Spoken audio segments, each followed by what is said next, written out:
declaring, "I am awake." Defining enlightenment, large and small. We suggest that there is a spectrum of enlightenment, ranging from little e to big E experiences. But what exactly is enlightenment? Perhaps the easiest way to define the little e experience is in the term itself: to shed light on our ignorance and bring ourselves out from the dark. The partial insights and epiphanies we have change our beliefs in small ways, often preparing us for the rarer big E experience, where our entire worldview and values are radically transformed. Thus, for many philosophers and spiritual leaders, enlightenment is perceived as the highest experience an individual can attain. Enlightenment also seems to be a universal phenomenon, with exemplars found in many cultures around the world. Our research shows that when people have sudden spiritual or mystical experiences, they often describe a state of consciousness where everything feels deeply interconnected. These can be powerful, but for most people, they are brief.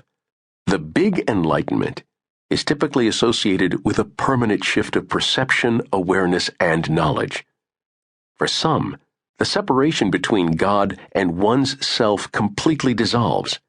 For others, they feel a sense of absolute oneness with life, nature, or the universe. And for nearly everyone, the experience often feels more real than anything else in the world.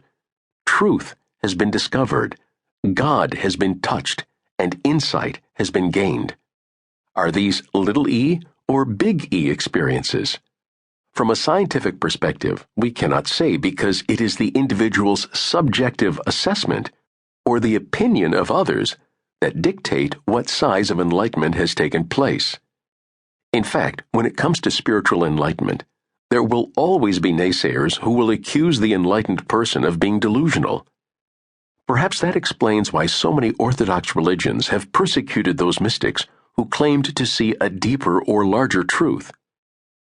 But the term still causes confusion. For example, Westerners often associate big E enlightenment exclusively with Eastern religions, not realizing that there are powerful Jewish, Christian, and Muslim meditations that can profoundly deepen one's connection to God. Non-religious people may also shy away from the term, not realizing that enlightenment can be a secular experience, one that gave birth to the Western democracies of the world. And of course, there are many people who believe that enlightenment is nothing more than a fantasy or delusion. Because there is so much cultural and societal confusion concerning this nebulous term, I'd like to briefly describe some of the historical highlights. Eastern mystical enlightenment.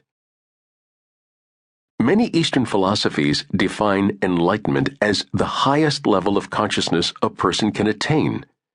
In Hinduism, consciousness itself is seen as the essence from which the universe emerged, and enlightenment means that you have become one with this fundamental reality.